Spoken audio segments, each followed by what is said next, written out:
আন্তঃরাজ্য নারী পাচারকারী চক্রের সঙ্গে জড়িত দুই ব্যক্তিকে গ্রেপ্তার করল পূর্ব বর্ধমান জেলা পুলিশ।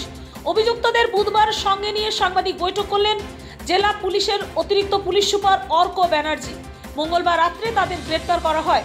গলসি থানা এলাকা থেকে এক নাবালিকাকে রাজস্থানে পাচার করে দেওয়ার ঘটনায় এই ব্যক্তিরা জড়িত বলে জানতে পেরেছে পুলিশ। 2023 সালের অক্টোবর মাসে গলসি থানায় একটা অভিযোগ আসে যে একজন মা আমাদের কাছে কমপ্লেন করেন যে ওনার মেয়েকে কিডন্যাপ করা হয় এবং ওনার মেয়েকে পাওয়া যায়নি।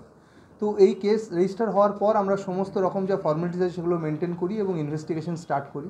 সমস্ত প্রবাবল জায়গায় আমরা আমাদের ফিজিক্যাল সোর্স, টেকনিক্যাল সোর্স সমস্ত কিছু আমরা লাগানো হয় এবং এই ইনভেস্টিগেশনের অপেক্ষা করতে করতে বা আমরা অপেক্ষা করতে করতে এক সময় আমরা কিছু ভ্যালিড ইনফরমেশন এই সংক্রান্ত পাই এবং আমাদের 2023-এ অভিযোগ হয় এবং 2024 সালের ডিসেম্বর মাসে আমরা যে ইনপুট পাই সেই অনুযায়ী আমাদের বর্ধমান জেলা পুলিশের একটা টিম রাজস্থানের দিকে রওনা দেয়।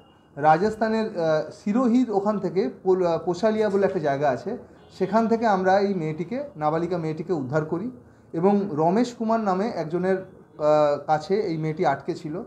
তো এবং সেই ব্যক্তিকেও আমরা অ্যারেস্ট করি।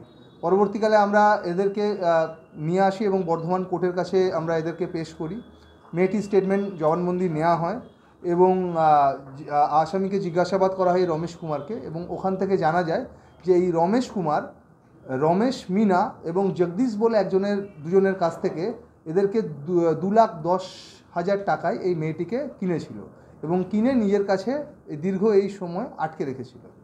তো যখন থেকে আমরা এই দুজন আরও নাম পাই, এদের পিছনে আমরা আমাদের সমস্ত টেকনিক্যাল সোর্স এবং ফিজিক্যাল সোর্স লাগাই। আমাদের এসওজি এবং গলসি থানার পুলিশ যৌথভাবে এই কেস তদন্ত করে এবং আমাদের সিআইএ এই টিমের নেতৃত্ব দেয় এবং আমরা কিছু ভ্যালিড ইনপুটস পাই এবং সেই অনুযায়ী সিআইএর নেতৃত্বে আমাদের গলসি থানা এবং এসওজির একটা টিম জাস্ট এই জানুয়ারি-ফেব্রুয়ারি মাসে আমরা একটা রেড প্ল্যান করি এবং আমরা আবার রাজস্থানে যাই এবং রাজস্থানে যাওয়ার পর আমরা ওখানকার বার্মিরের রিকো বলে একটা জায়গা থেকে আমরা এই রমেশ মিনা যে আছে তাকে আমরা অ্যারেস্ট করতে সমর্থ হই।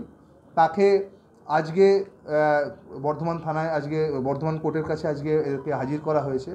ইন দ্য মিন টাইম যখন আমরা একে ট্রানজিটে নিয়ে আসছিলাম তখন যখন ইন্টারোগেট করি তখন আমরা জানতে পারি যে এই রমেশ মিনা এই মেমরি থানার একজন বাসিন্দা আছে যার নাম হচ্ছে খোকন আলিয়াস রহিম শেখ। এর কাছ থেকে এই মেয়েটিকে কিন্তু এরা প্রথম পারচেস করে। যখন আমরা এই ট্রানজিটের মধ্যেই যখন আমরা ইনফরমেশন পাই সঙ্গে সঙ্গে আমাদের এসওজি এবং গলসি থানার পুলিশ এটাকে ট্র্যাক করে এবং আমরা এই খোকনকে আমরা গতকাল রাতে বর্ধমান স্টেশনের কাছ থেকে একে আমরা অ্যারেস্ট করতে সমর্থ হই। আজকে এই দুই আসামিকেই আমাদের বর্ধমান কোর্টে পেশ করা হয়েছে এবং আমরা 5 দিনের পিসি রিমান্ড অলরেডি পেয়েছি।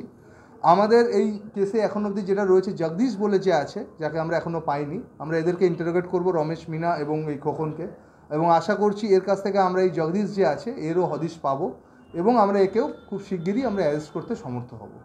তো এটা একটা আমরা যেটা পেয়েছিলাম ইনভেস্টিগেশন করতে করতে যেটা একটা আন্তঃরাজ্য একটা মানব পাচার চক্র যেটা কাজ করছিল এবং আমরা এই র্যাকেটের যে মেন মাথাগুলো আছে তাদেরকে আমরা অলরেডি ধরতে সমর্থ হয়েছি।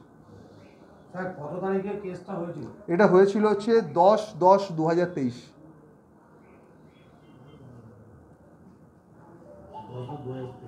আর একটা বলছিলেন যে ওই যে প্রথম থেকে গ্রেফতার করা হলো, হ্যাঁ, একটা নাম বলেন ওই দুটো নাম বলেন, একটা রমেশ কুমার যে এই মেয়েটিকে আটকে রেখেছিল। প্রথমবার যখন আমরা সিরোই থেকে অ্যারেস্ট করি, পোশালিয়া থেকে মেয়েটিকে উদ্ধার করি, রমেশ কুমারের কাছ থেকে আমরা মেয়েটিকে উদ্ধার করি। রমেশ কুমারের কাছ থেকে কবে উদ্ধার করেছেন মেয়েটিকে? রমেশ কুমারের কাছ থেকে উদ্ধার করেছি ডিসেম্বর মাসে। এক্স্যাক্ট ডেটটা আমি একটু পরে বলে দিচ্ছি, ডিসেম্বর মাসে। হ্যাঁ, রমেশ কুমার গ্রেপ্তার করে আমরা 10 দিনের পিসি নিই। রমেশ কুমারকে ইন্টারোগেট করেই আমরা জানতে পারি রমেশ মিনা আর জগদীশের কথা। পূর্ব বর্ধমান থেকে পাপাই সরকারের রিপোর্ট, নূতন ভোর।